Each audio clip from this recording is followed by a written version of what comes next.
بسم اللہ الرحمن الرحیم۔ اسلامک ڈائجسٹ چینل میں آپ کا استقبال ہے۔ آج تیسرا چیپٹر ہے سود کتاب کی، جس کا عنوان ہے حرمت سود۔ سلبی پہلو۔ اسلامی نظم معیشت اور اس کے ارکان کا جو مختصر خاکہ پچھلے باب میں پیش کیا گیا ہے، اس میں 4 چیزیں بنیادی حیثیت رکھتی ہیں۔ نمبر 1، آزاد معیشت چند حدود و قیود کے اندر۔ نمبر 2، زکوٰۃ کی فرضیت۔ نمبر 3، قانون میراث یعنی لا آف انہیریٹنس۔ نمبر 4، سود کی حرمت یعنی سود حرام ہے اس کے بارے میں۔ ان میں پہلی چیز کو کم از کم یعنی آزاد معیشت چند حدود و قیود کے اندر، اصولی طور پر وہ سب لوگ اب صحیح تسلیم کرنے لگے ہیں جن کے سامنے بے قید سرمایہ داری یعنی ان کنٹرولڈ کیپٹلزم کی قباحتیں اور اشتراکیت و فاشیت کی شناعتیں بے نقاب ہو چکی ہیں۔ اس کی تفصیلات کے بارے میں کچھ الجھنیں ذہنوں میں ضرور پائی جاتی ہیں، مگر ہمیں امید ہے کہ ہماری کتاب اسلام اور جدید معاشی نظریات اور مسئلہ ملکیت زمین کا مطالعہ انہیں دور کرنے میں کافی مددگار ثابت ہوگا۔ نمبر 2 ہے زکوٰۃ کی فرضیت۔ تو فرضیت زکوٰۃ کی اہمیت اب بڑی حد تک دنیا کے سامنے واضح ہو چکی ہے۔ کسی صاحب نظر سے یہ بات مخفی نہیں ہے کہ اشتراکیت، فاسزم اور سرمایہ دارانہ جمہوریت تینوں نے اب تک سوشل انشورنس کا جو وسیع نظام سوچا ہے، زکوٰۃ اس سے بہت زیادہ وسیع پیمانے پر ایکسپینڈڈ فارم پر اجتماعی انشورنس کا یعنی کمیونٹی انشورنس کا انتظام کرتی ہے۔ لیکن یہاں بھی کچھ الجھنیں زکوٰۃ کے تفصیلی احکام معلوم نہ ہونے کی وجہ سے پیش آتی ہیں، اور لوگوں کے لیے یہ بات سمجھنی بھی مشکل ہو رہی ہے کہ ایک جدید ریاست کے مالیات میں، فائنانس میں زکوٰۃ و خمس کو کس طرح نصب کیا جا سکتا ہے۔ ان الجھنوں کو دور کرنے کے لیے انشاءاللہ ایک مختصر رسالہ احکام زکوٰۃ پر مرتب کرنے کی کوشش کی جائے گی۔ قانون میراث کے بارے میں اسلام نے تمام دنیا کے قوانین وراثت سے ہٹ کر جو مسلک اختیار کیا، پہلے اس کی حکمتوں سے بکثرت لوگ ناواقف تھے اور طرح طرح کے اعتراضات اس پر کرتے تھے، لیکن اب بتدریج ساری دنیا اس کی طرف رجوع کرتی جا رہی ہے، حتیٰ کہ روسی اشتراکیت کو بھی اس کی خوشہ چینی کرنی پڑی ہے۔ جیسے سوویت روس کے تازہ ترین قانون وراثت میں اولاد، بیوی، شوہر، والدین، بھائیوں، بہنوں اور متبنہ یعنی ایڈاپٹڈ سن یا ڈاٹر کو وارث ٹھہرایا گیا ہے۔ نیز یہ قاعدہ بھی مقرر کیا گیا ہے کہ آدمی اپنا ترکہ اپنے حاجت مند قریبی رشتہ داروں اور پبلک اداروں میں تقسیم کرنے کی وصیت کر سکتا ہے، مگر رشتہ داروں کا حق مقدم ہے یعنی پریفرنس ملے گا۔ اس کے ساتھ ایسی وصیت ممنوع ٹھہرائی گئی ہے جس کا مقصود نابالغ اولاد یا غریب وارثوں کو حق کے وراثت سے محروم کرنا ہو۔ اس قانون کو دیکھ کر کوئی شخص یہ محسوس کیے بغیر نہیں رہ سکتا کہ اشتراکی یعنی کمیونزم ترقی پسندوں نے 1945 عیسوی میں اس قانون کی طرف رجعت فرمائی ہے یعنی لوٹے ہیں، جو کہ 625 عیسوی میں بنایا گیا تھا۔ مگر اس نقشے کے چوتھے جز کو سمجھنے میں یعنی جو چوتھا پوائنٹ تھا سود کی حرمت، موجودہ زمانے کے لوگوں کو سخت مشکل پیش آ رہی ہے۔ سرمایہ دارانہ علم معیشت نے پچھلی صدیوں میں یہ تخیل بڑی گہری جڑوں کے ساتھ جما دیا، یعنی کہ یہ کنسپٹ کہ سود کی حرمت محض ایک جذباتی چیز ہے، اور یہ کہ بلا سود کسی شخص کو قرض دینا محض ایک اخلاقی رعایت ہے جس کا مطالبہ مذہب نے خامخواہ اس قدر مبالغہ کے ساتھ کر دیا ہے، ورنہ منطقی حیثیت سے یعنی لاجیکلی سوچیں گے تو سود سراسر ایک معقول چیز ہے، اچھی چیز ہے، اور معاشی حیثیت سے وہ صرف ناقابل اعتراض ہی نہیں بلکہ عملاً مفید، پریکٹیکلی بہت پروفیٹیبل اور ضروری بھی ہے۔ اس غلط نظریہ اور اس کی اس پرزور تبلیغ کا اثر یہ ہے کہ جدید نظام سرمایہ داری جو آج کا ماڈرن اکنامک سسٹم ہے کیپٹلزم کا، اس کے تمام عیوب پر، جتنے بھی اس کی خامیاں ہیں، عیب ہیں، اس پر تو دنیا بھر کے ناقدین کی نگاہ پڑتی ہے، مگر اس سب سے بڑے بنیادی عیب پر کسی کی نگاہ نہیں پڑتی، حتیٰ کہ روس کے اشتراکی بھی اپنی مملکت میں سرمایہ داری نظام کی اس الخبائث کو، یعنی تمام برائیوں کی ماں جڑ کو برطانیہ اور امریکہ ہی کی طرح پرورش کر رہی ہے۔ اور حد یہ ہے کہ خود مسلمان بھی، جن کو دنیا میں سود کا سب سے بڑا دشمن ہونا چاہیے، مغرب کی اس گمراہ کن پروپیگنڈے سے بری طرح متاثر ہو چکے ہیں۔ ہمارے شکست خوردہ اہل مذہب بھی میں یہ عام غلط فہمی پھیل گئی ہے کہ سود کوئی قابل اعتراض چیز اگر ہے بھی تو صرف اس صورت میں جبکہ وہ ان لوگوں سے وصول کیا جائے جو اپنی ذاتی ضروریات پر خرچ کرنے کے لیے قرض لیتے ہیں۔ رہے وہ قرضے جو کاروبار میں لگانے کے لیے حاصل کیے گئے ہوں تو ان پر سود کا لین دین سراسر جائز و معقول اور حلال و طیب ہے، یعنی پاک ہے، اور اس میں دین، اخلاق، عقل اور اصول علم معیشت معیشت کسی چیز کے اعتبار سے بھی کوئی قباحت نہیں، کوئی خرابی نہیں۔ اس پر مزید وہ خوش فہمیاں ہیں جن کی بنا پر قدیم طرز کے، جو اینسینٹ پرانے طریقے کے نبیوں اور قدیم طرز کے بنیوں اور ساہوکاروں کی سودخواری سے موجودہ زمانے کے بینکنگ کو ایک مختلف چیز سمجھا جاتا ہے، اور یہ خیال کیا جاتا ہے کہ ان بینکوں کا ستھرا کاروبار تو بالکل ایک پاکیزہ چیز ہے جس سے ہر قسم کا تعلق رکھا جاتا ہے۔ اسی بنا پر اب سود کی شرعی تعریف بدلنے کی کوشش کی جا رہی ہے اور کہا جا رہا ہے کہ قرآن میں جس سود کو حرام کیا گیا ہے اس کی تعریف میں یہ سود سرے سے آیا ہی نہیں۔ ان تمام مغالطوں کے چکر سے جو لوگ نکل گئے ہیں وہ بھی یہ سمجھنے میں مشکل محسوس کر رہے ہیں کہ سود کو قانوناً بند کر دینے کے بعد موجودہ زمانے میں مالیات کا نظم، فائنانس اکانومی کا سسٹم کس طرح قائم ہو سکتا ہے۔ تو آئندہ صفحات میں ہم انہی مسائل کو صاف کرنے کی کوشش کریں گے۔ سود کی عقلی توجیہات۔ سب سے پہلے جس بات کو طے ہونا چاہیے وہ یہ ہے کہ کیا فی الواقع سود ایک معقول چیز ہے؟ صحیح ہے؟ کیا در حقیقت عقل کی روح سے ایک شخص اپنے دیے ہوئے قرض پر سود کا مطالبہ کرنے میں حق بجانب ہے؟ اور کیا انصاف یہی چاہتا ہے کہ جو شخص کسی سے قرض لے وہ اس کو اصل کے علاوہ کچھ نہ کچھ سود بھی دے؟ یہ اس بحث کا اولین سوال ہے، اور اس کے طے ہونے میں آدھی سے زیادہ بحث آپ سے آپ طے ہو جاتی ہے، کیونکہ اگر سود ایک معقول چیز ہے تو پھر تحریم سود کے مقدمے میں کوئی جان باقی نہیں رہتی، حرمت کا معاملہ ہی نہیں رہتا۔ اور اگر سود کو عقل و انصاف کے رو سے درست ثابت نہیں کیا جا سکتا تو پھر یہ امر غور طلب ہو جاتا ہے کہ انسانی معاشرے میں، یعنی ایک انسانی سماج میں، اس نامعقول چیز کو باقی رکھنے پر آخر اصرار کیوں ہے، یہ ضد کیوں کیا جا رہا ہے، انسسٹ کیوں کیا جا رہا ہے۔ تو اس کا پہلے توجیہ پر ہم لوگ دھیان دیتے ہیں۔ اس سوال کے جواب میں سب سے پہلے جس دلیل سے ہم کو سابقہ پیش آتا ہے وہ یہ ہے کہ جو شخص کسی دوسرے شخص کو اپنا پسنداز کیا ہوا مال قرض دیتا ہے وہ خطرہ مول لیتا ہے، اس کے پاس رسک ہے، ایثار کرتا ہے یعنی سیکریفائس کرتا ہے، اپنی ضرورت روک کر دوسرے کی ضرورت کو پوری کرتا ہے۔ جس مال سے وہ خود فائدہ اٹھا سکتا ہے اسے دوسرے کے حوالے کرتا ہے۔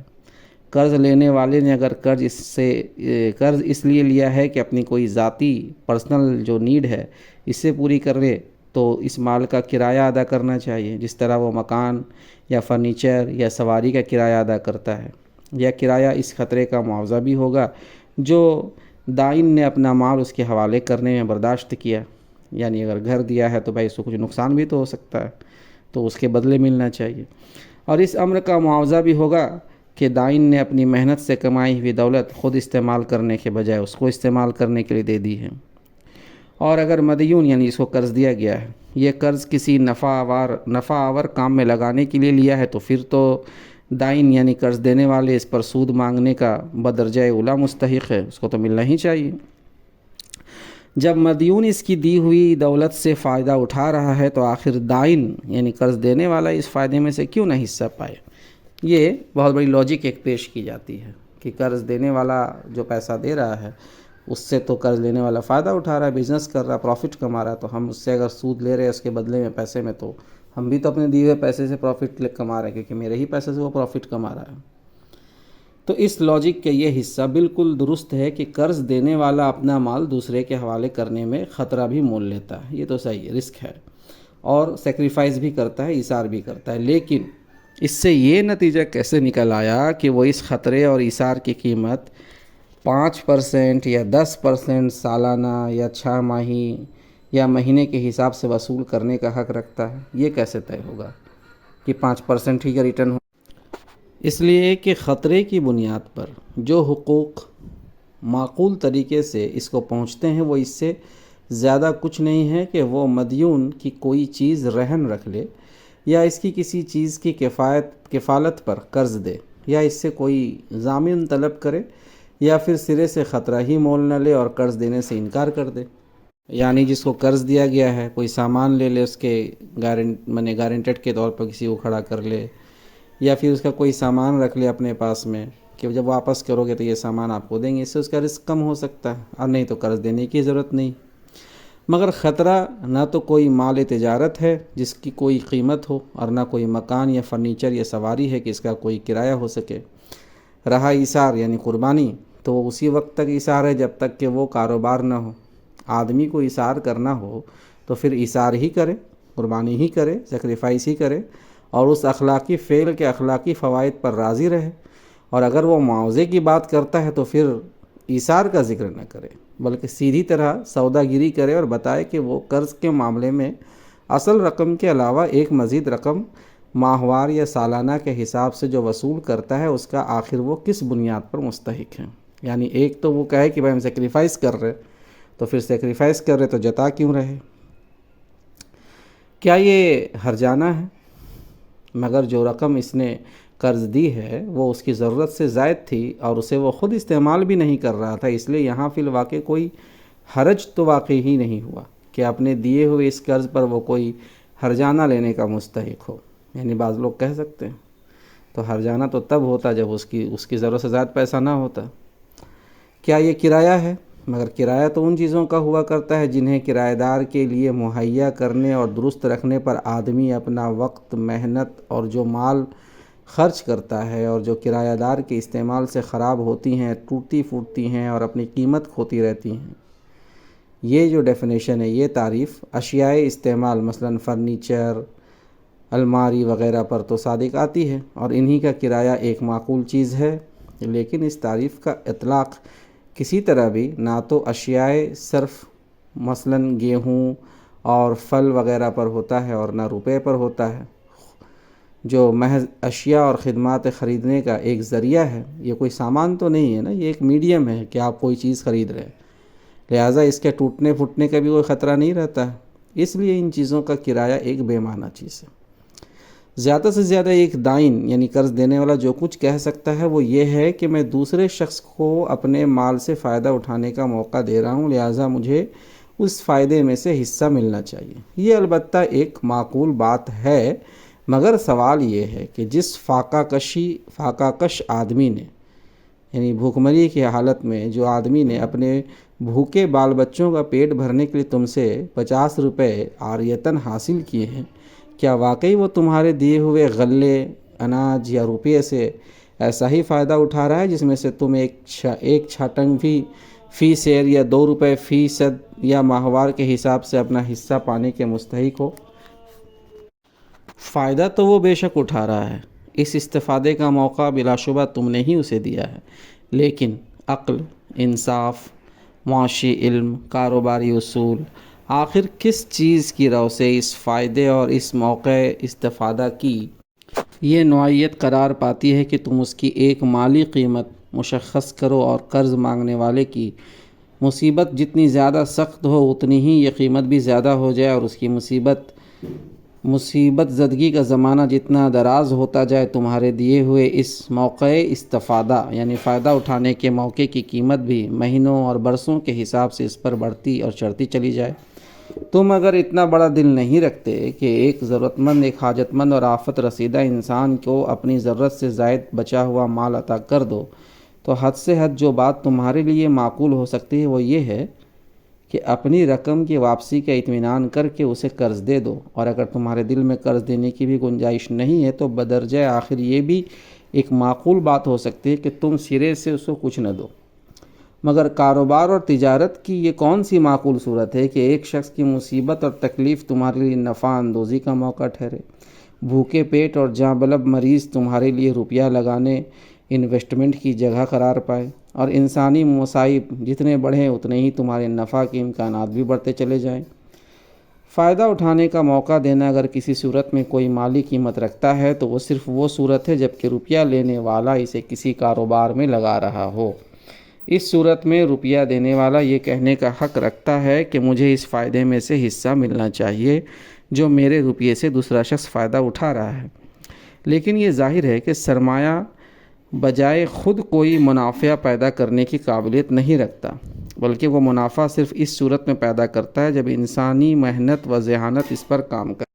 پھر انسانی محنت و ذہانت اس کے ساتھ لگتے ہی منافع پیدا کرنا نہیں شروع کر دیتی، بلکہ اس کے نفع آور ہونے میں ایک مدت درکار ہوتی ہے۔ مزید برآں اس کا نفع آور ہونا یقینی نہیں ہے، اس میں نقصان اور دیوالیہ کا بھی امکان ہے، اور نفع آور ہونے کی صورت میں بھی یہ پیشگی فیصلہ نہیں کہا جا سکتا کہ وہ کس وقت کتنا نفع پیدا کرے گی۔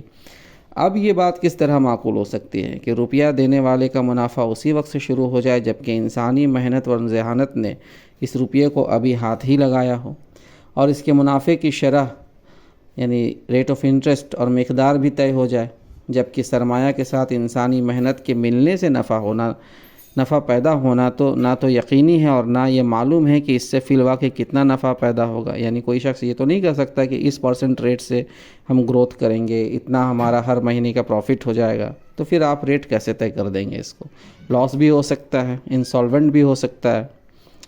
معقولیت کے ساتھ جو بات کہی جا سکتی ہے وہ یہ ہے کہ جو شخص اپنا پس انداز کیا ہوا یا سیونگز اماؤنٹ ہے جو ہے وہ روپیہ کسی نفع اور کام میں لگانا چاہتا ہو تو اسے محنت کرنے والوں کے ساتھ شرکت کا معاملہ کرنا چاہیے، یعنی پارٹنر بن جائے، اور نفع نقصان میں ایک طے شدہ تناسب کے مطابق حصہ دار بن جانا چاہیے۔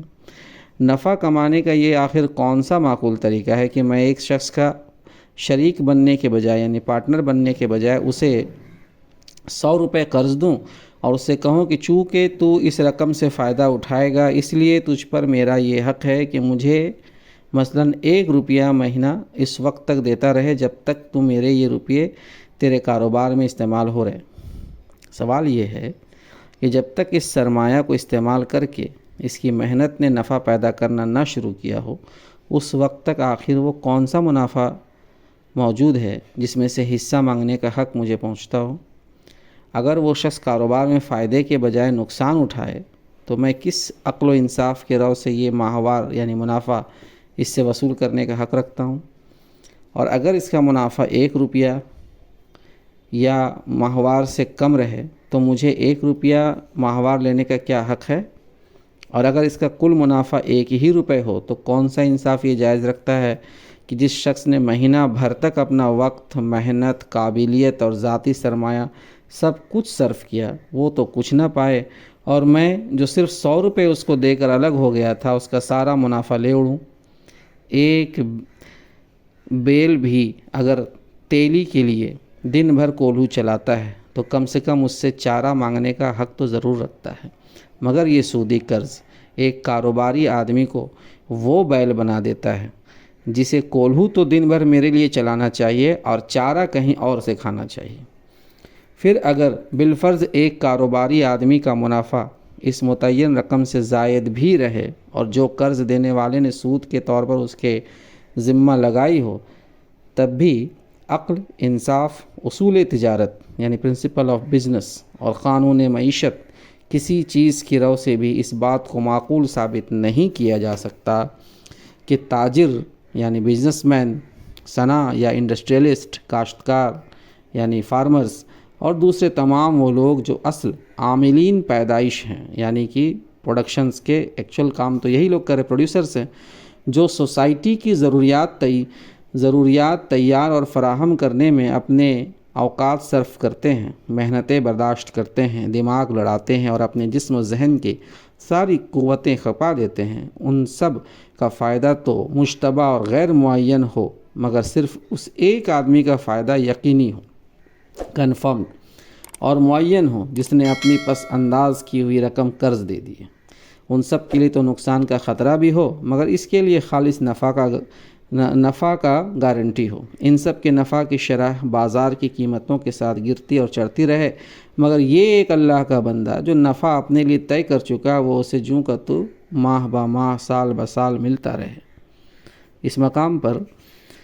ایک شخص یہ اعتراض کر سکتا ہے کہ پھر تم زمین کے لگان کو کس طرح جائز ٹھہراتے ہو جبکہ اس کی پوزیشن بھی بے عینی سود کی سی ہے؟ مگر در حقیقت یہ اعتراض ان لوگوں پر وارد ہوتا ہے جو زمین کے نقد لگان مثلا 20 روپیہ بیگھا یا 50 روپے ایکڑ کے حساب سے پیشگی معین کر لینے کو جائز قرار دیتے ہیں۔ میں اس چیز کا قائل نہیں ہوں بلکہ میں خود بھی اسے سود سے مشابہ سمجھتا ہوں، اس لیے اس اعتراض کا جواب میرے ذمہ نہیں۔ میرا مسلک یہ ہے کہ مالک زمین اور کاشتکار کے درمیان معاملہ کی صحیح صورت بٹائی ہے، یعنی یہ کہ جتنی پیداوار ہوگی اس کا اتنا حصہ زمیندار کا اور اتنا کاشتکار کا۔ یہ معاملہ تجارتی حصہ داری سے مشابہ ہے اور اس کو میں جائز سمجھتا ہوں۔ رہا کرایہ زمین تو اس کی جو صورت میرے نزدیک جائز ہے میں نے اپنی کتاب مسئلہ ملکیت زمین میں بیان کر دیا ہے اور اس پر اعتراض وارد نہیں ہو سکتا۔ توجیہ دوم، یعنی اگلا لاجک کیا پیش کرتے ہیں یہ دیکھتے ہیں۔ اس تنقید سے یہ بات واضح ہو جاتی ہے کہ بادی نظر میں سود کو ایک معقول چیز قرار دینے کے لیے جو دلائل کافی سمجھ لیے جاتے ہیں، ذرا گہرائی میں جاتے ہی ان کی کمزوری کھلنی شروع ہو جاتی ہے۔ جہاں تک اس قرض کا تعلق ہے جو شخصی حاجات کے لیے لیا جاتا ہے، اس پر سود عائد ہونے کے لیے تو سرے سے کوئی عقلی دلیل موجود ہی نہیں ہے، حتیٰ کہ حامیان سود نے خود ہی اس کمزور مقدمے سے ہاتھ اٹھا لیا ہے، یعنی جو سود کے فیور میں ہے ان معاملے سے تو ہاتھ اٹھا لیا۔ رہا وہ قرض جو کاروباری اغراض کے لیے دیے جاتے ہیں تو اس کے بارے میں بھی حامیان سود کو اس پیچیدہ سوال سے سابقہ پیش آتا ہے کہ سود آخر کس چیز کی قیمت ہے۔ ایک دائن اپنے سرمایہ کے ساتھ مدیون کو وہ کون سی جوہری سبسٹینشل چیز دیتا ہے جس کی ایک مالی قیمت اور وہ بھی ماہ بہ ماہ سال بہ سال ادا شدنی قیمت مانگنے کا اسے حق پہنچتا ہے؟ اس چیز کے مشخص کرنے میں حامیان سود کو خاصی پریشانی پیش آئی ہے۔ ایک گروہ نے کہا کہ وہ فائدہ اٹھانے کا موقع ہے، جی، لیکن جیسا کہ اوپر کی تنقید سے آپ کو معلوم ہو چکا ہے، یہ موقع کسی متعین اور یقینی اور روز افزوں قیمت کا استحقاق پیدا نہیں کرتی بلکہ صرف اس صورت میں ایک متناسب نفع کا استحقاق پیدا کرتی ہے جبکہ پھر واقع روپیہ لینے والے کو نفع ہو۔ دوسرا گروہ تھوڑی سی پوزیشن تبدیل کر کے کہتا ہے کہ وہ چیز مہلت ہے جو دائن اپنے سرمایہ کے ساتھ اس کے استعمال کے لیے مدیون کو دیتا ہے۔ یہ مہلت بجائے خود اپنی ایک قیمت رکھتی ہے اور جس قدر یہ دراز ہوتی جائے یعنی لمبی ہوتی جائے اس کی قیمت بڑھتی چلی جاتی ہے۔ جس روز آدمی روپیہ لے کر کام میں لگاتا ہے اس روز سے لے کر اس دن تک جب کہ اس سرمایہ کے ذریعے سے تیار کیا ہوا مال بازار میں پہنچے اور قیمت لائے، ایک ایک لمحہ کاروباری آدمی کے لیے قیمتی ہے۔ یہ مہلت اگر اسے نہ ملے اور بیچ ہی میں سرمایہ اس سے واپس لے لیا جائے تو سرے سے اس کا کاروبار چل ہی نہیں سکتا۔ لہٰذا یہ وقت روپیہ لے کر لگانے والے کے لیے یقیناً ایک قیمت رکھتا ہے جس سے وہ فائدہ اٹھا رہا ہے، پھر کیوں نہ روپیہ دینے والا اس فائدہ میں سے حصہ لے۔ اور اس وقت کی کمی و بیشی کے ساتھ مدیون کے لیے نفع کے امکانات بھی لامحالہ کم و بیش ہوتے ہیں، پھر کیوں نہ دائن وقت ہی کی درازی و کوتاہی کے لحاظ سے اس کی قیمت مشخص کرے۔ مگر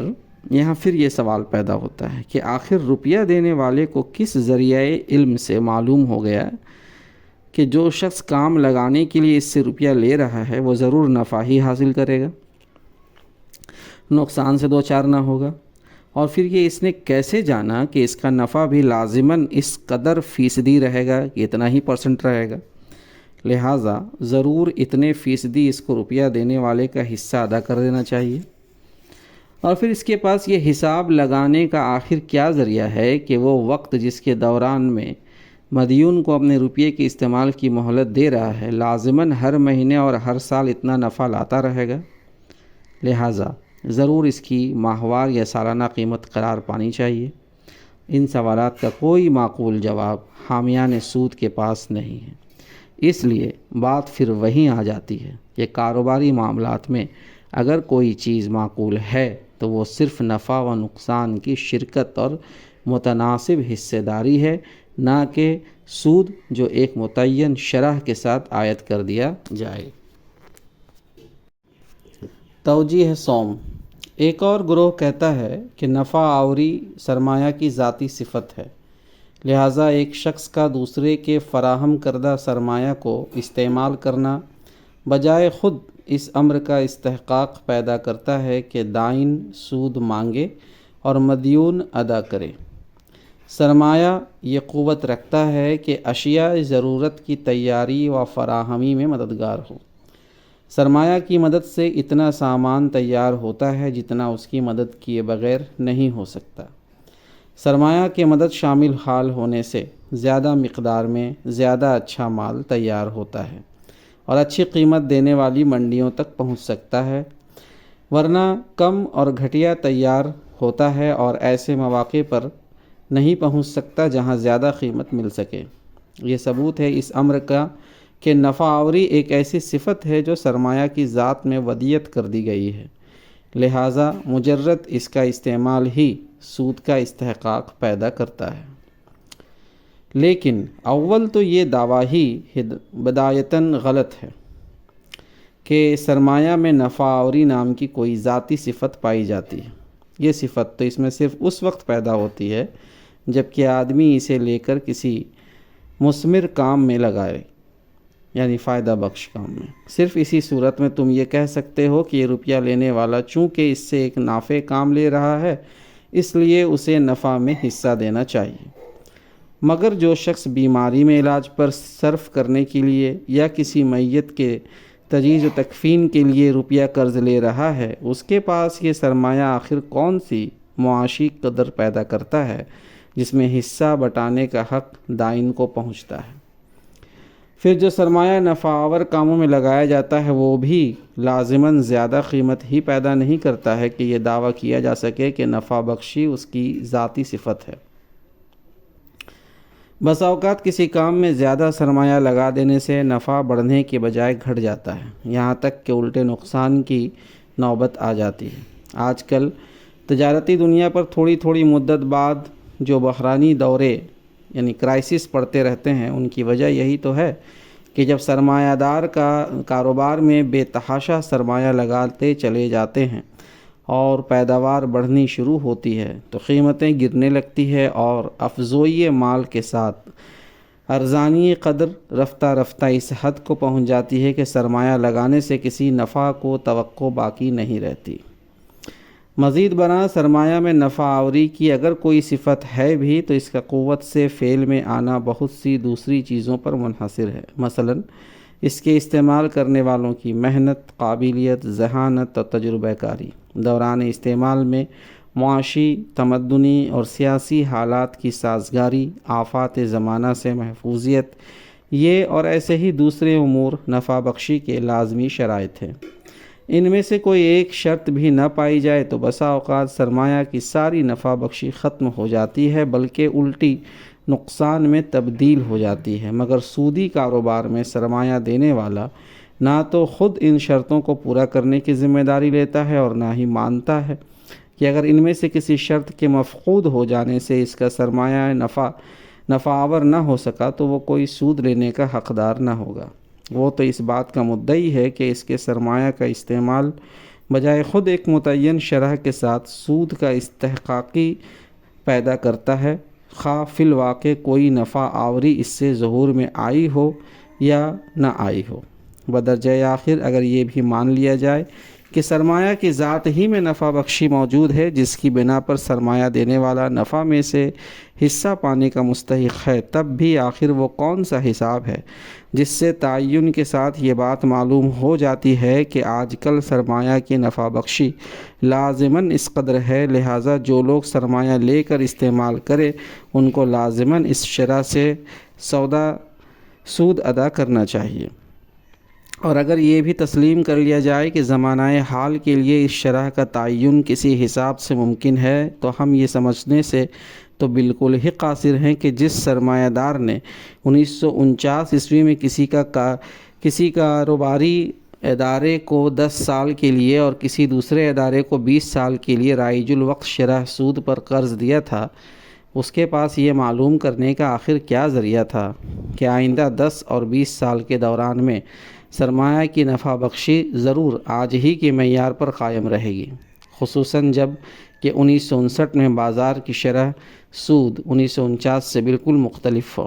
1969 میں اس سے بھی زیادہ مختلف ہو جائے۔ تب کس دلیل سے اس شخص کو حق بجانب ٹھہرایا جائے گا جس نے ایک ادارے سے 10 سال کے لیے اور دوسرے ادارے سے 20 سال کے لیے 1949 عیسوی کی شرح کے مطابق سرمایہ کے متوقع منافع میں سے اپنا حصہ قطعی طور پر متعین کرا لیا تھا۔ توجیہ چہارم، آخری توجیہ میں ذرا زیادہ ذہانت صرف کی گئی ہے۔ اس کا خلاصہ یہ ہے کہ انسان فطرتاً حاضر کے فائدے، لطف، لذت اور آسودگی کو دور دراز مستقبل کے فوائد و لذائذ پر ترجیح دیتا ہے۔ مستقبل جتنا دور ہو اسی قدر اس کے فوائد و لذائذ مشتبہ ہوتے ہیں اور اسی مناسبت سے آدمی کی نگاہ میں ان کی قیمت کم ہو جاتی ہے۔ اس ترجیح عاجلہ اور مرجوحیت عاجلہ کے متعدد وجوہ ہیں۔ مثلا نمبر 1، مستقبل کا تاریکی میں ہونا اور زندگی کا غیر یقینی ہونا، جس کی وجہ سے فوائد مشتبہ بھی ہوتے ہیں اور ان کی کوئی تصویر بھی آدمی کی چشم تصویر میں نہیں ہوتی۔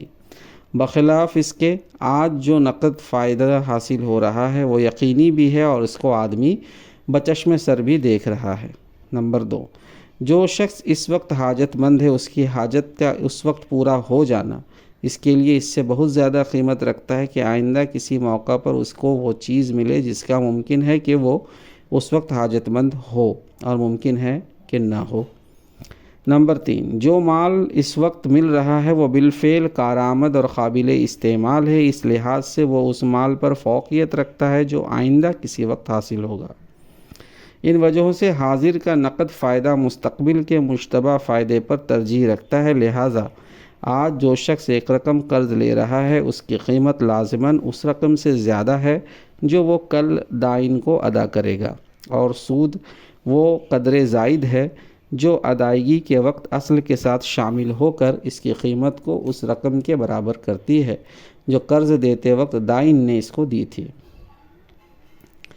مثال کے طور پر اس معاملہ کو یوں سمجھیے کہ ایک شخص ساہوکار کے پاس آتا ہے اور اس سے 100 روپے قرض مانگتا ہے۔ ساہوکار اس سے یہ بات طے کرتا ہے کہ آج جو 100 روپے وہ اس کو دے رہا ہے ان کے بدلے میں وہ 1 سال بعد اس سے 103 روپے لے گا۔ اس معاملہ میں دراصل حاضر کے 100 روپیوں کا تبادلہ مستقبل کے 103 روپے سے ہو رہا ہے۔ 3 روپے اس فرق کے برابر ہے جو حاضر کے مال اور مستقبل کے مال کی نفسیاتی نہ کہ معاشی قیمت کے درمیان پایا جاتا ہے۔ جب تک یہ 3 روپے 1 سال بعد کے 100 روپیوں کے ساتھ شامل نہ ہوں گے ان کی قیمت ان 100 روپیوں کے برابر نہ ہوگی جو قرض دیتے وقت دائن نے مدیون کو دیے تھے۔ یہ توجیہ جس ہوشیاری کے ساتھ کی گئی ہے اس کی داد نہ دینا ظلم ہے، مگر در حقیقت اس میں حاضر اور مستقبل کی نفسیاتی قیمت کا جو فرق بیان کیا گیا ہے وہ ایک مغالطہ کے سوا کچھ نہیں ہے۔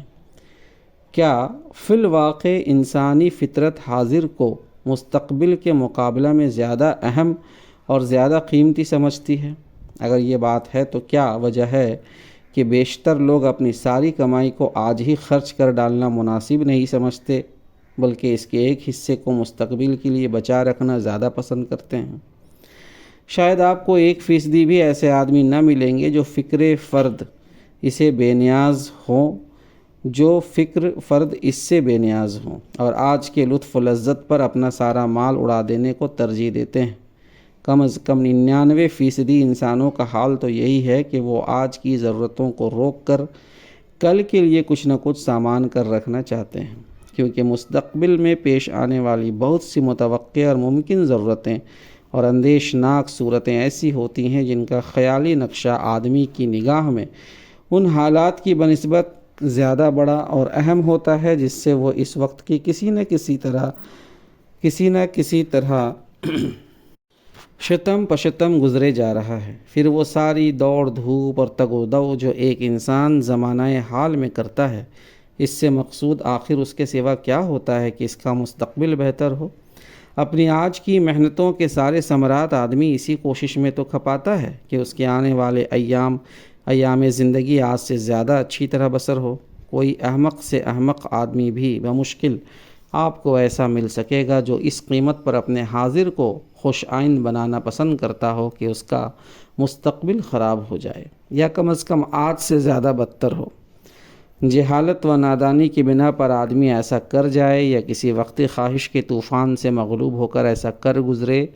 تو بات دوسری ہے، ورنہ سوچ سمجھ کر تو کوئی شخص بھی اس رویے کو صحیح و معقول قرار نہیں دیتا۔ پھر اگر تھوڑی دیر کے لیے اس دعوے کو جوں کا تو مان بھی لیا جائے کہ انسان حاضر کے اطمینان کی خاطر مستقبل کے نقصان کو گوارا کرنا درست سمجھتا ہے، تب بھی وہ استدلال ٹھیک نہیں بیٹھتا جس کی بنا اس دعوے پر رکھی گئی ہے۔ قرض لیتے وقت جو معاملہ دائن اور مدیون کے درمیان طے ہوا تھا، اس میں آپ کے قول کے مطابق حاضر کے 100 روپیوں کی قیمت 1 سال بعد کے 103 روپیوں کے برابر تھی، لیکن اب جو 1 سال کے بعد مدیون اپنا قرض ادا کرنے گیا تو واقعی صورت معاملہ کیا ٹھہری؟ یہ کہ حاضر کے 103 روپے ماضی کے 100 روپیوں کے برابر ہو گئے، اور اگر پہلے سال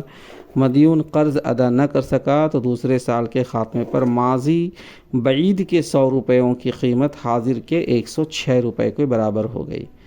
کیا فی الواقع ماضی اور حال میں قدر و قیمت کا یہی تناسب ہے، اور کیا یہ اصول بھی صحیح ہے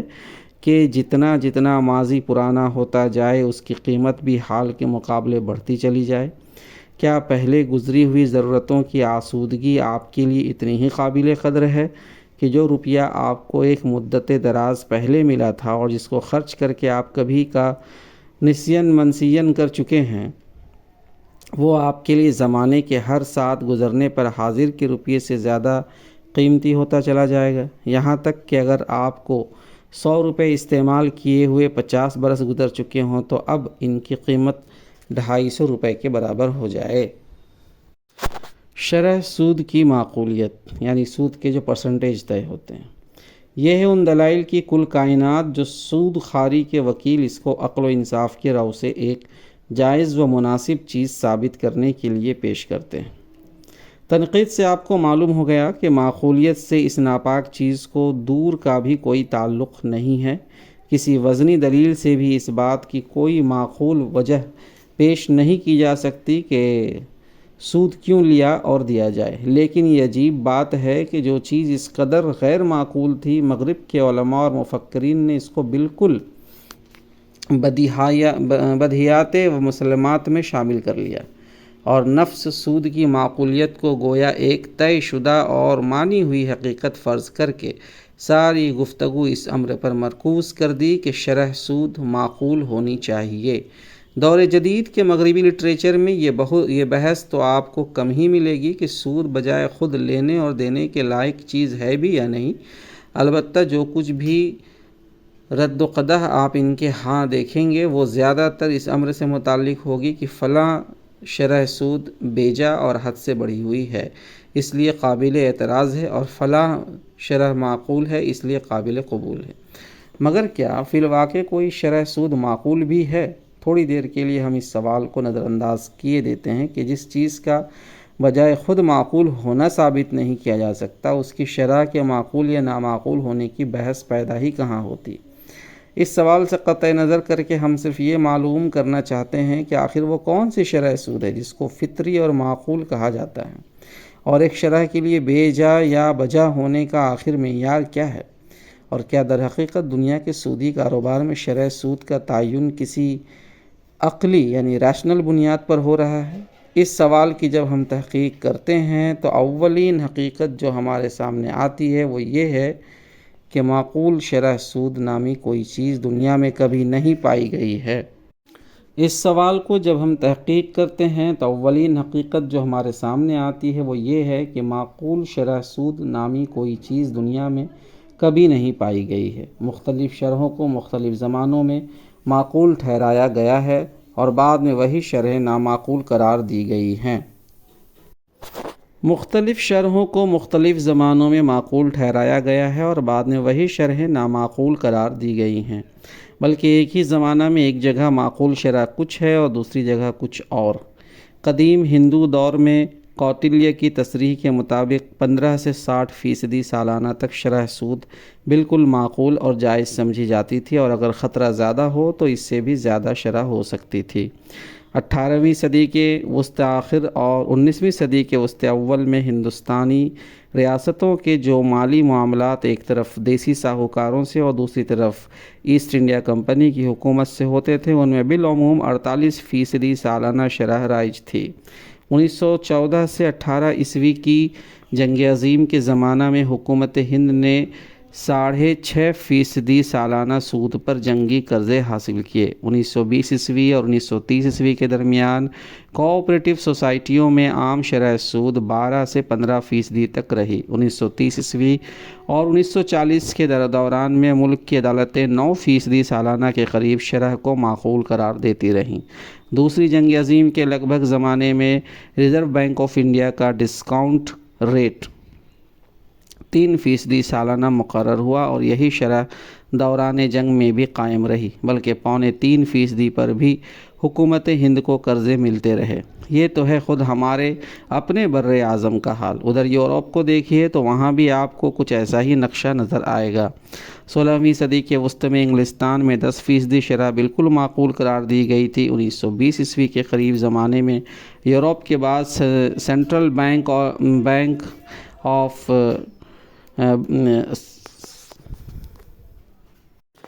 بعض سینٹرل بینک 8-9% شرح لگاتے تھے، اور خود مجلس اقوام نے یورپ کی ریاستوں کو اپنی وساطت سے جو قرضے اس دور میں دلوائے تھے ان کی شرح بھی اسی کے لگ بھگ تھی۔ مگر آج یورپ اور امریکہ میں کسی کے سامنے اس شرح کا نام لیجئے تو وہ چیخ اٹھے گا کہ یہ شرح سود نہیں بلکہ لوٹ ہے۔ اب جدھر دیکھیے 2.5% اور 3% شرح کا چرچا ہے۔ 4% انتہائی شرح ہے اور بعض حالات میں ایک اور آدھا اور 1/4% تک نوبت پہنچ جاتی ہے۔ لیکن دوسری طرف غریب عوام کو سودی قرض دینے والے مہاجنوں کے لیے انگلستان میں 1927 عیسوی کے منی لینڈرز ایکٹ کے رو سے جو شرح جائز رکھی گئی ہے وہ 48% سالانہ ہے، اور امریکہ کی عدالتیں سود خوار مہاجنوں کو جس شرح سود کے مطابق سود دلوا رہی ہے وہ 30 سے شروع ہو کر 60% سالانہ تک پہنچ جاتی ہے۔ بتائیے ان میں سے کس کا نام فطری اور معقول شرح سود ہے؟ اب ذرا آگے بڑھ کر اس مسئلے کا جائزہ لیجئے کہ کیا فی الحقیقت کوئی شرح سود فطری اور معقول بھی ہو سکتی ہے؟ اس سوال پر جب آپ غور کریں گے تو آپ کی عقل خود بتا دے گی کہ شرح سود اگر معقول طور پر متعین ہو سکتی تھی تو صرف اس صورت میں جبکہ اس فائدے کی قیمت مشخص ہوتی یا ہو سکتی جو ایک شخص کسی قرض لی ہوئی رقم سے حاصل کرتا ہے۔ مثلاً اگر یہ بات متعین ہو جاتی کہ 1 سال تک 100 روپے کا استعمال 25 روپے کے برابر فائدہ دیتا ہے، تو البتہ یہ طے کیا جا سکتا ہے کہ اس فائدے میں سے 5 یا 2.5 یا 1/4 روپے اس شخص کا فطری اور معقول حصہ جس کی رقم دوران سال میں استعمال کی گئی ہے۔ مگر ظاہر ہے کہ اس طرح سے استعمال سرمایہ کا فائدہ نہ تو مشخص کیا جا سکتا ہے نہ کیا گیا ہے، اور بازاری شرح سود کے تعین میں کبھی اس امر کا لحاظ کیا جاتا ہے کہ روپیہ قرض لینے والے کو اس سے کتنا فائدہ ہوگا، بلکہ کوئی فائدہ ہوگا بھی یا نہیں۔ عملاً جو کچھ ہوتا ہے وہ یہ ہے کہ مہاجنی کاروبار میں تو قرض کی قیمت مانگنے والے کی مجبوری کے لحاظ سے مشخص ہوتی ہے، اور تجارتی سود خواری کی منڈی میں شرح سود کا اتار چڑھاؤ کچھ دوسری بنیادوں پر ہوتا رہتا ہے جن کو عقل اور انصاف سے کوئی دور کا واسطہ بھی نہیں ہے۔ شرح سود کے وجوہ۔ مہاجنی کاروبار میں ایک مہاجن بالعموم یہ دیکھتا ہے کہ جو شخص اس سے قرض مانگنے آیا ہے وہ کس حد تک غریب ہے، کتنا مجبور ہے، اور قرض نہ ملنے کی صورت میں کس قدر زیادہ مبتلا اذیت ہوگا۔ انہی چیزوں کے لحاظ سے وہ طے کرتا ہے کہ مجھے اس سے کتنا سود مانگنا چاہیے۔ اگر وہ کم غریب ہے، کم رقم مانگ رہا ہے اور بہت زیادہ پریشان نہیں ہے تو شرح سود کم ہوگی۔ اس کے برعکس وہ جتنا زیادہ خستہ حال اور جس قدر زیادہ سخت حاجت مند ہوگا اتنی ہی شرح بڑھتی چلی جائے گی، حتیٰ کہ اگر کسی فاقہ کش آدمی کا بچہ بیماری کی حالت میں دم توڑ رہا ہو تو 400-500% شرح سود بھی اس کے معاملہ میں کچھ بیجا نہیں ہے۔ اس طرح کی صورتحال میں فطری شرح سود قریب اسی معیار کے لحاظ سے مشخص ہوتی ہے جس معیار کے لحاظ سے 1947 کے ہنگامہ قیامت میں امرتسر کے اسٹیشن پر ایک سکھ نے ایک مسلمان سے پانی کے ایک گلاس کی قیمت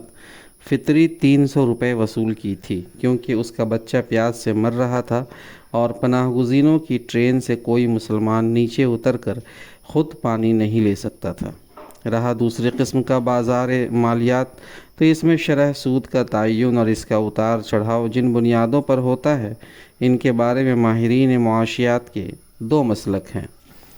ایک گروہ کہتا ہے کہ طلب اور رسد کا قانون اس کی بنیاد ہے۔ جب روپیہ لگانے کی خواہش مند کم ہوتے ہیں اور قرض دینے کے قابل رقمیں زیادہ ہو جاتی ہیں تو سود کی شرح گرنے لگتی ہے، یہاں تک کہ جب وہ بہت زیادہ گر جاتی ہے تو لوگ اس موقع کو غنیمت سمجھ کر کاروبار میں لگانے کے لیے روپیہ قرض لینے پر بکثرت آمادہ ہونے لگتے ہیں۔ پھر جب روپے کی مانگ بڑھنی شروع ہوتی ہے اور قابل قرض رقمیں کم ہونے لگتی ہیں تو شرح سود چڑھنی شروع ہو جاتی ہے، یہاں تک کہ وہ اس حد کو پہنچ جاتی ہے کہ قرض کی مانگ رک جاتی ہے۔ غور کیجئے اس کے معنی کیا ہیں۔ سرمایہ دار یہ نہیں کرتا کہ سیدھے اور معقول طریقے سے کاروباری آدمی کے ساتھ شرکت کا معاملہ طے کرے اور انصاف کے ساتھ اس کے واقعی منافع میں اپنے حصے لگائے۔ اس کے بجائے وہ ایک اندازہ کرتا ہے کہ کاروبار میں اس شخص کو کم از کم اتنا فائدہ ہوگا، لہٰذا جو رقم میں اسے دے رہا ہوں اس پر مجھے اتنا سود ملنا چاہیے۔ دوسری طرف کاروباری آدمی بھی اندازہ کرتا ہے کہ جو روپیہ میں اس سے لے رہا ہوں وہ زیادہ سے زیادہ اتنا نفع دے سکتا ہے، لہٰذا سود اس سے زیادہ نہ ہونا چاہیے۔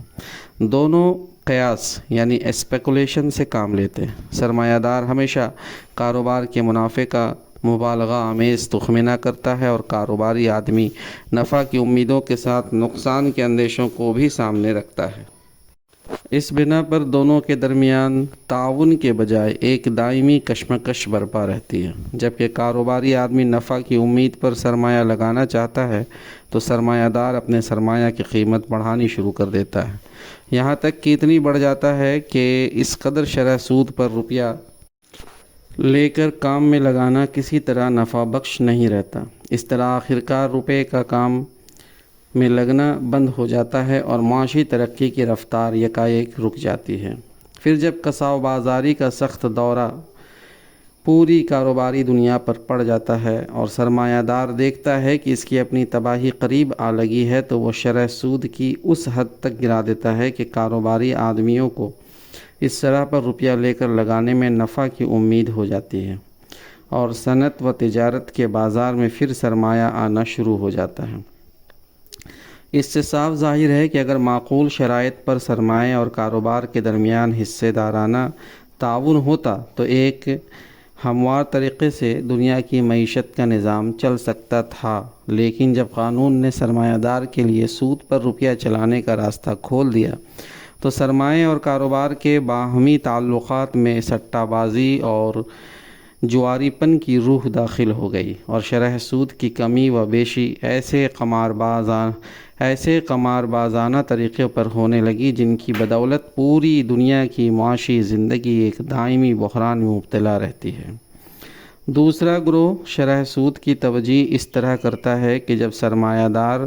روپیے کو خود اپنے لیے قابل استعمال رکھنا زیادہ پسند کرتا ہے تو وہ سود کی شرح بڑھا دیتا ہے، اور جب اس کی یہ خواہش کم ہو جاتی ہے تو سود کی شرح بھی گھٹ جاتی ہے۔ رہا یہ سوال کہ سرمایہ دار نقد روپیہ اپنے پاس رکھنے کو کیوں ترجیح دیتا ہے، تو اس کا جواب وہ یہ دیتے ہیں کہ اس کے متعدد وجوہ ہیں۔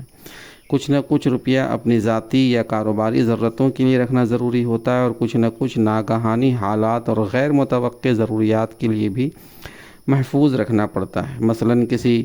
ذاتی معاملہ میں کوئی غیر معمولی خرچ یا کسی اچھے سودے کا موقع یکایک سامنے آ جانا۔ ان دو وجہوں کے علاوہ تیسری وجہ اور زیادہ اہم وجہ یہ ہے کہ سرمایہ دار یہ پسند کرتا ہے کہ مستقبل میں کسی وقت قیمتیں گرنے یا شرح سود چڑھنے کی صورت میں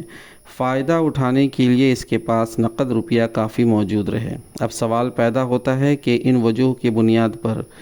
روپیے کو اپنے لیے قابل استعمال رکھنے کی جو خواہش سرمایہ دار کے دل میں پیدا ہوتی ہے، کیا وہ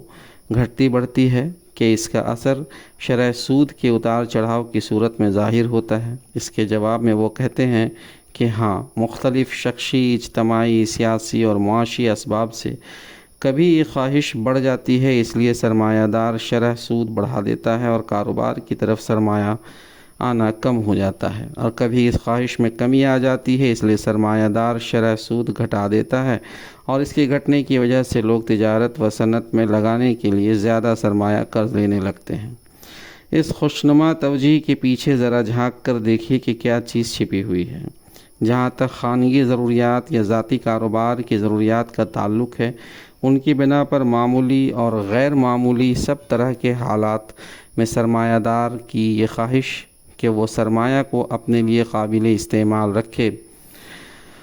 بمشکل اس کے 5% سرمایہ پر اثر انداز ہوتی ہے۔ اس لیے پہلی دونوں وجہوں کو خواہ مخواہ اہمیت دینا صحیح نہیں ہے۔ اپنا 95% سرمایہ جس بنیاد پر وہ کبھی روکتا ہے اور کبھی بازار قرض کی طرف بہاتا ہے، اور دراصل تیسری وجہ اور اس کا تجزیہ کیجئے تو اس کے اندر سے اصل حقیقت یہ برآمد ہوگی کہ سرمایہ دار کمال درجہ خود غرضانہ نیت کے ساتھ دنیا کے اور خود اپنے ملک اور قوم کے حالات کو دیکھتا رہتا ہے۔ ان حالات میں کبھی وہ کچھ مخصوص آثار دیکھتا ہے اور ان کے بنا پر چاہتا ہے کہ اس کے پاس وہ ہتھیار ہر وقت موجود رہے جس کے ذریعہ سے وہ سوسائٹی کی مشکلات، آفات اور مصائب کا ناجائز فائدہ اٹھا سکے اور اس کی پریشانیوں میں اضافہ کر کے اپنی خوشحالی بڑھا سکے۔ اس لیے وہ سٹہ بازی کی خاطر سرمایہ کو اپنے لیے روک لیتا ہے، شرح سود بڑھا دیتا ہے، تجارت و صنعت کی طرف سرمایہ کا بہاؤ یکلخت بند کر دیتا ہے اور سوسائٹی پر اس بلائے عظیم کا دروازہ کھول دیتا ہے جس کا نام کساد بازاری یعنی ڈپریشن ہے۔ پھر جب وہ دیکھتا ہے کہ اس راستہ سے جو کچھ حرام خوری وہ کر سکتا تھا کر چکا، آگے مزید فائدے کا کوئی امکان باقی نہیں ہے بلکہ نقصان کی سرحد قریب آ لگی ہے، تو سرمایہ کو اپنے لیے قابل استعمال رکھنے کی خواہش اس کے نفس خبیث میں کم ہو جاتی ہے اور وہ کم شرح سود کا لالچ دے کر کاروباری لوگوں کو صلاح عام دینے لگتا ہے کہ آؤ، میرے پاس بہت سا روپیہ تمہارے لیے قابل استعمال پڑا ہے۔ شرح سود کی بس یہی 2 توجیہات موجودہ زمانے کے ماہرین معاشیات نے کی ہیں اور اپنی جگہ دونوں ہی صحیح ہے، مگر سوال یہ ہے کہ ان میں سے جو وجہ بھی ہو، اس سے آخر ایک معقول اور فطری شرح کس طرح متعین ہوتی یا ہو سکتی ہے؟ یا تو ہمیں عقل اور معقولیت اور فطرت کے مفہومات بدلنے پڑیں گے، یا پھر یہ ماننا پڑے گا کہ سود خود جس قدر نامعقول چیز ہے اس کی شرح بھی اتنے ہی نامعقول اسباب سے متعین ہوتی اور گھٹتی بڑھتی ہے۔ سود کا معاشی فائدہ اور اس کی ضرورت۔ اس کے بعد سود کے وکلاء یہ بحث چھیڑ دیتے ہیں کہ سود ایک معاشی ضرورت ہے اور کچھ فوائد ایسے ہیں جو اس کے بغیر حاصل نہیں ہو سکتے۔ اس دعوے کی تائید میں جو دلائل وہ دیتے ہیں ان کا خلاصہ یہ ہے۔ نمبر 1، انسانی معیشت کا سارا کاروبار سرمایہ کی اجتماع پر منحصر ہے، اور سرمایہ کا جمع ہونا بغیر اس کے ممکن نہیں کہ لوگ اپنی ضروریات اور خواہشات پر پابندی عائد کریں اور اپنی ساری آمدنی کو اپنی ذات پر خرچ نہ کر ڈالیں بلکہ کچھ نہ کچھ پس انداز بھی کرے یعنی سیونگز بھی کرتا رہے۔ یہی صورت ہے سرمایہ اکٹھا ہونے کی۔ لیکن آخر ایک آدمی کیوں اپنی ضروریات کو روکنے اور کفایت شاری کرنے پر آمادہ ہو اگر اسے اس ضبط نفس اور اس قربانی کا کوئی اجر نہ ملے؟ سود ہی تو وہ اجر ہے جس کی امید لوگوں کو روپیہ بچانے پر آمادہ کرتی ہے۔ تم اسے حرام کر دو گے تو سرے سے فاضل آمدنیوں کو محفوظ کرنے کا سلسلہ ہی بند ہو جائے گا، جو سرمایہ کی بہم رسانی کا اصل ذریعہ ہے۔ دوسرا، معاشی کاروبار کی طرف سرمایہ کے بہاؤ کی آسان ترین صورت یہ ہے کہ لوگوں کے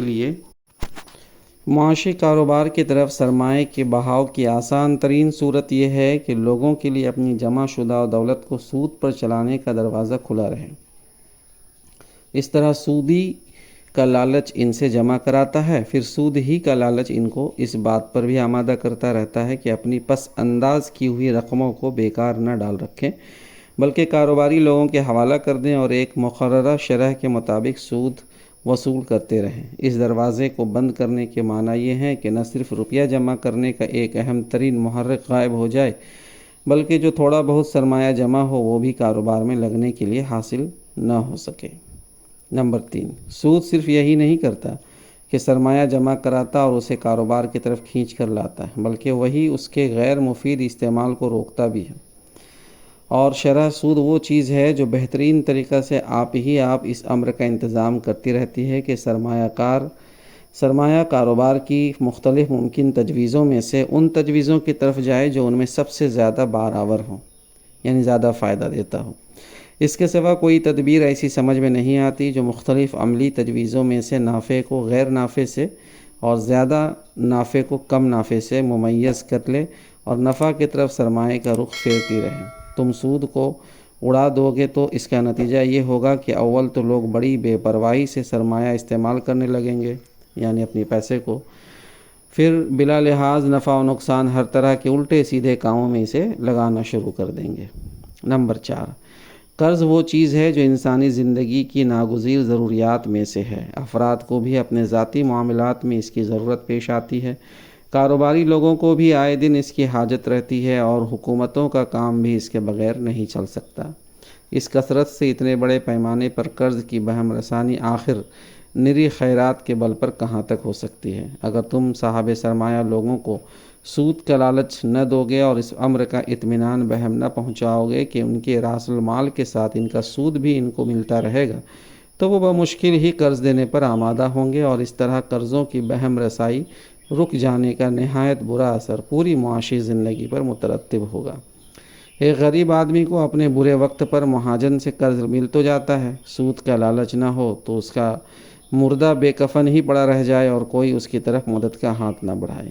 ایک تاجر کو تنگ مواقع پر سودی قرض فوراً مل جاتا ہے اور اس کا کام چلتا رہتا ہے۔ یہ دروازہ بند ہو جائے تو نامعلوم کتنی مرتبہ اس کا دیوالیہ نکلنے کی نوبت آ جائے۔ ایسا ہی معاملہ حکومتوں کا بھی ہے کہ ان کی ضرورتیں سودی قرض ہی سے پوری ہوتی ہے، ورنہ کروڑوں روپے فراہم کرنے والے سخی داتا آخر انہیں روز روز کہاں مل سکتے ہیں؟ کیا سود فی الواقع ضروری اور مفید ہے؟ آئیے اب ہم ان میں سے ایک ایک فائدے اور ضرورت کا جائزہ لے کر دیکھیں کہ آیا فی الحقیقت وہ کوئی فائدہ اور ضرورت ہے بھی، یا سب کچھ محض ایک شیطانی وسوسہ ہے۔ اولین غلط فہمی یہ ہے کہ معاشی زندگی کے لیے افراد کی کفایت شعاری اور زراندوزی کو ایک ضروری مفید چیز سمجھا جاتا ہے، یعنی سیونگز۔ حالانکہ معاملہ اس کے برعکس ہے۔ در حقیقت ساری معاشی ترقی و خوشحالی منحصر ہے اس پر کہ جماعت بحیثیت مجموعی جتنا کچھ سامان زیست پیدا کرتی جائے وہ جلدی جلدی فروخت ہوتا چلا جائے، تاکہ پیداوار اور اس کی کھپت کا چکر تو توازن کے ساتھ اور تیز رفتاری کے ساتھ چلتا رہے، یعنی ڈیمانڈ اینڈ سپلائی کا بیلنس بنا رہے۔ یہ بات صرف اسی صورت میں حاصل ہو سکتی ہے جبکہ لوگ بالعموم اس امر کے عادی ہوں کہ معاشی سعی و عمل کے دوران میں جتنی کچھ دولت ان کے حصے میں آئے اسے صرف کرتے رہے، یعنی جو بھی وہ فائنینشیل کوشش کرے، پریکٹیکلی جو عمل کرے وہ، تو اس میں یہ پیسہ وہ خرچ کرتا رہے، اور اس قدر فراخ دل ہوں کہ اگر ان کے پاس ان کی ضرورت سے زیادہ دولت آ گئی ہو تو اسے جماعت کے کم نصیب افراد کی طرف منتقل کر دیا کرے، یعنی کمیونٹی کے، تاکہ وہ بھی بفراغت اپنے لیے ضروریات زندگی خرید سکے۔ مگر تم اس کے برعکس لوگوں کو یہ سکھاتے ہو کہ جس کے پاس ضرورت سے زیادہ دولت پہنچتی ہو وہ بھی کنجوسی برت کر، جسے تم ضبط نفس اور زہد اور قربانی وغیرہ الفاظ سے تعبیر کرتے ہو، اپنی مناسب ضروریات کا ایک اچھا خاصا حصہ پورا کرنے سے باز رہے، اور اس طرح ہر شخص زیادہ سے زیادہ دولت جمع کرنے کی کوشش کرے۔ تمہارے نزدیک اس کا فائدہ یہ ہوگا کہ سرمایہ اکٹھا ہو کر صنعت و تجارت کی ترقی کے لیے بہم پہنچ سکے گا، لیکن در حقیقت اس کا نقصان یہ ہوگا کہ جو مال اس وقت بازار میں موجود ہے اس کا ایک بڑا حصہ یوں ہی پڑا رہ جائے گا، کیونکہ جن لوگوں کے اندر قوت خرید پہلے ہی کم تھی، یعنی پرچیزنگ پاور، وہ تو استطاعت نہ ہونے کی وجہ سے بہت سا مال خرید نہ سکے، اور جو بقدر ضرورت خرید سکتے تھے انہوں نے استطاعت کے باوجود، پرچیزنگ ایبلٹی تھی، اس کے باوجود پیداوار کا اچھا خاصا حصہ نہ خریدا، اور جن کے پاس ان کی ضرورت سے زیادہ قوت خریداری پہنچ گئی، پرچیزنگ پاور زیادہ تھی جس کے پاس، انہوں نے اسے دوسروں کی طرف منتقل کرنے کے بجائے، ٹرانسفر کرنے کے بجائے اپنے پاس روک کر رکھ لیا۔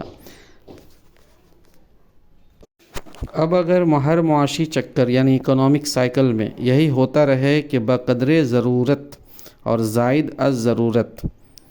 قوت خرید پانے والے لوگ، یعنی جن کے پاس خریدنے کی طاقت ہے، پرچیزنگ پاور، جس کے پاس پرچیزنگ پاور سے زیادہ پیسے ہیں،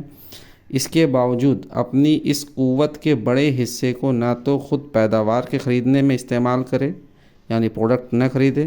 نہ کم قوت خرید رکھنے والے کو دیں، یعنی جس کے پاس پرچیزنگ پاور نہیں ہے اس کو بھی نہ دے، اسے روکتے اور جمع کرتے چلے جائیں، تو اس کا حاصل یہ ہوگا کہ ہر چکر میں، ہر سائیکل میں جماعت کی معاشی پیداوار، پوری کمیونٹی کی جو اکنامک پروڈکشن ہے، اس کا معتدب حصہ فروخت سے رکتا چلا جائے گا، سیلنگ سے۔ مال کی کھپت کم ہونے سے روزگار میں کمی واقع ہوگی، یعنی گوڈس اگر کم کنزیومڈ ہوگا تو ظاہر سی بات ہے امپلائمنٹ کم ہوگی، روزگار کی کمی آمدنیوں کی کمی پر منتج ہوگی، اور آمدنیوں کی کمی سے پھر اموال تجارت کی کھپت میں مزید کمی رونما ہوتی چلی جائے گی، یعنی لوگ سامان کا استعمال کم کریں گے، گوڈس کنزیوم کم کریں گے تو پروڈکشن کم ہوگا تو لوگوں کو کم روزگار ملے گی، ان امپلائمنٹ بڑھے گی، لوگوں کی آمدنی بھی کمی ہوگی، آمدنی کمی ہوگی تو پھر وہ جو سامان خرید رہے تھے مارکیٹ سے وہ پھر نہیں خریدیں گے، یعنی کھپت میں مزید کمی ہوتی چلی جائے گی۔ اس طرح سے چند افراد کی زر اندوزی یعنی کہ پیسہ جمع کرنے کا نیچر بہت سے افراد کی بدحالی کا سبب بنے گی، اور آخرکار یہ چیز خود ان زر اندوز افراد کے لیے بھی وبال بن جائے گا جنہوں نے پیسہ جمع کرنے کا اپنا نیچر بنا رکھا ہے، کیونکہ جس دولت کو وہ خریداری میں استعمال کرنے کے بجائے سمیٹ کر مزید پیداوار میں استعمال کریں گے،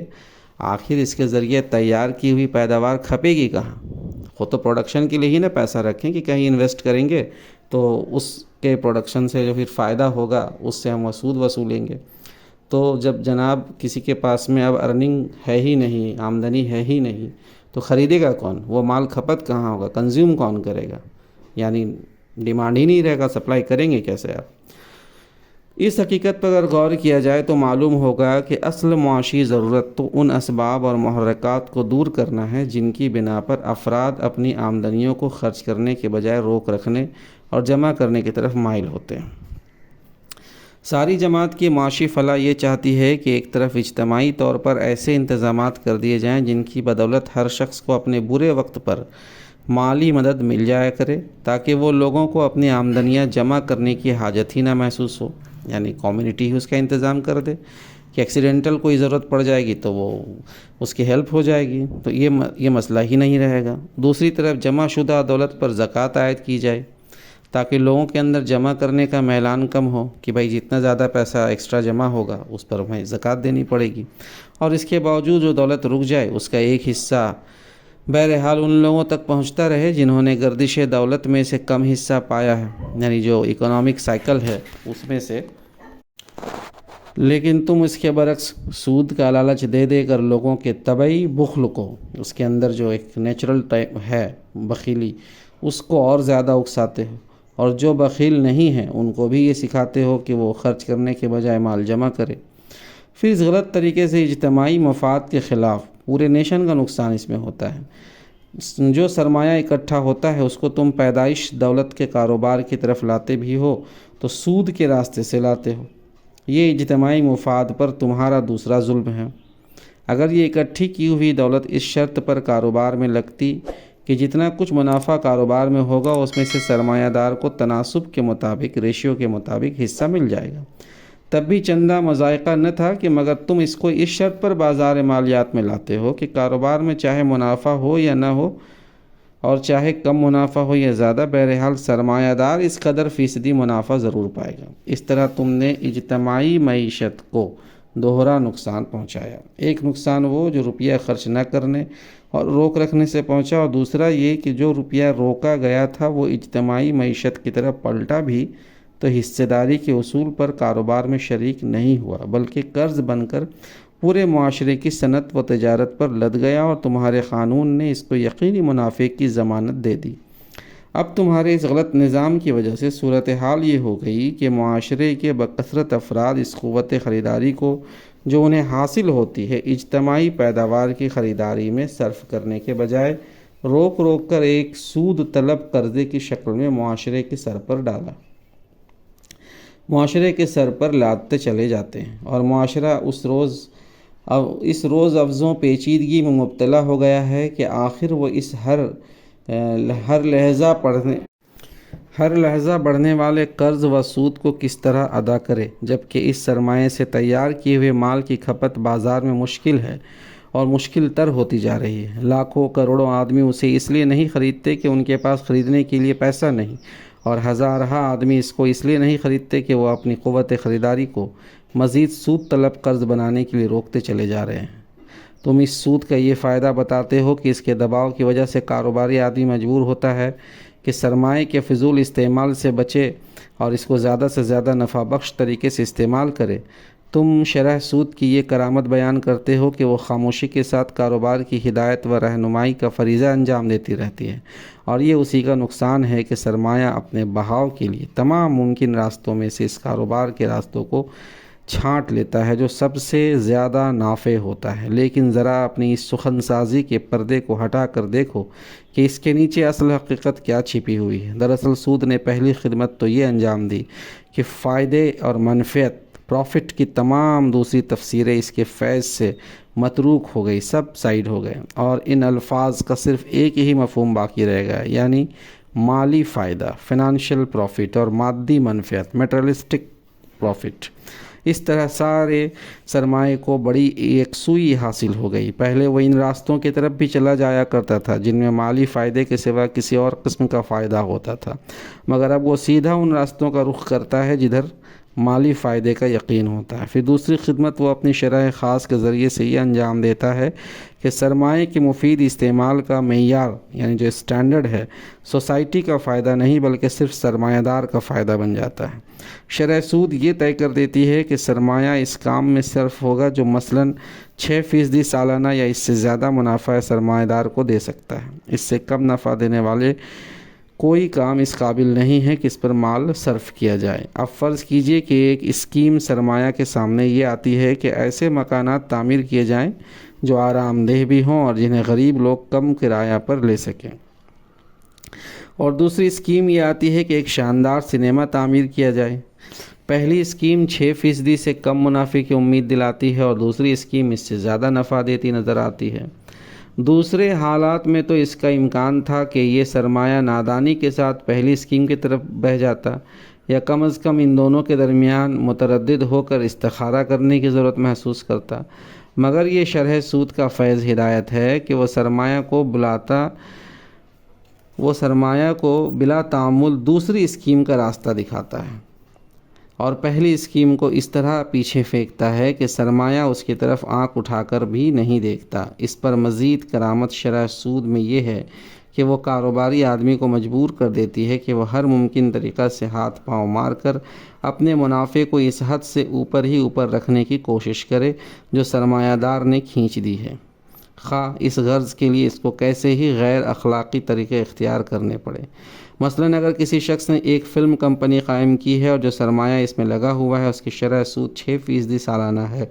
تو اس کو لامحالہ وہ طریقے اختیار کرنے پڑیں گے جن سے اس کے کاروبار کا منافع ہر حال میں اس شرح سے زیادہ رہے۔ یہ بات اگر ایسے فلم تیار کرنے سے حاصل نہ ہو سکے جو اخلاقی حیثیت سے پاکیزہ اور علمی حیثیت سے مفید ہوں، تو وہ مجبور ہوگا کہ عریاں اور فحش کھیل تیار کرے اور ایسے طریقوں سے ان کا اشتہار دے جن سے عوام کے جذبات بھڑکیں اور وہ شہوانیت کے طوفان میں بہہ کر اس کے کھیل دیکھنے کے لیے جوق در جوق امڑ آئے۔ یہ ہے ان فوائد کی حقیقت جو تمہارے نزدیک سود سے حاصل ہوتے ہیں اور جن کے حصول کا کوئی ذریعہ سود کے سوا نہیں ہے۔ اب ذرا اس ضرورت کا جائزہ بھی لے لیجئے جو آپ کے نزدیک سود کے بغیر پوری نہیں ہو سکتی۔ بلا شبہ قرض انسانی زندگی کی ضروریات میں سے ہے۔ اس کی ضرورت افراد کو اپنی شخصی حاجات میں بھی پیش آتی ہے۔ صنعت و تجارت اور زراعت وغیرہ معاشی کاموں میں بھی ہر وقت اس کی مانگ رہتی ہے، اور حکومت سمیت تمام اجتماعی ادارے بھی اس کے حاجت مند رہتے ہیں۔ لیکن یہ کہنا بالکل غلط ہے کہ سود کے بغیر قرض کی بہم رسانی غیر ممکن ہے۔ دراصل یہ صورتحال کے افراد سے لے کر قوم تک کسی کو بھی ایک پیسہ بلا سود قرض نہیں ملتا، اس وجہ سے پیدا ہوتی ہے کہ آپ نے سود کو قانون جائز کر رکھا ہے۔ اس کو حرام کیجئے اور معیشت کے ساتھ اخلاق کا بھی وہ نظام اختیار کیجئے جو اسلام نے تجویز کیا ہے۔ پھر آپ دیکھیں گے کہ شخصی حاجات اور کاروبار اور اجتماعی ضروریات ہر چیز کے لیے قرض بلا سود ملنا شروع ہو جائے گا، بلکہ عطیے تک ملنے لگیں گے۔ اسلام عملاً اس کا ثبوت دے چکا ہے۔ صدیوں مسلمان سوسائٹی سود کے بغیر بہترین طریقہ پر اپنی معیشت کا سارا کام چلاتی رہی ہے۔ آپ کے اس منحوس دور سود خواری سے پہلے کبھی مسلمان سوسائٹی کا یہ حال نہیں رہا ہے کہ کسی مسلمان کا جنازہ اس لیے بے کفن پڑا رہ گیا ہو کہ اس کے وارث کو کہیں سے بلا سود قرض نہیں ملا، یا مسلمانوں کی صنعت و تجارت اور زراعت اس لیے بیٹھ گئی ہو کہ کاروباری ضروریات کے مطابق قرض حسن بہم پہنچنا غیر ممکن ثابت ہوا، یا مسلمان حکومتیں رفاہ عام کے کاموں کے لیے اور جہاد کے لیے اس وجہ سے سرمایہ نہ پا سکی ہوں کہ ان کی قوم سود کے بغیر اپنی حکومت کو روپیہ دینے پر آمادہ نہ تھی۔ لہٰذا آپ کا یہ دعویٰ کہ قرض حسن ناقابل عمل ہے اور قرض و استقراض کی عمارت صرف سود ہی پر کھڑی ہو سکتی ہے، کسی منطقی تردید کا محتاج نہیں ہے۔ ہم اپنے صدیوں کے عمل سے اسے غلط ثابت کر چکے ہیں۔ یہ بحث کہ آج اس زمانے کی معاشی ضروریات کے لیے قرض بلا سود کی بہم رسانی عملاً کس طرح ہو سکتی ہے، ہمارے اس باب کے موضوع سے خارج ہے۔ اس پر ہم بعد کے ایک باب میں گفتگو کریں گے۔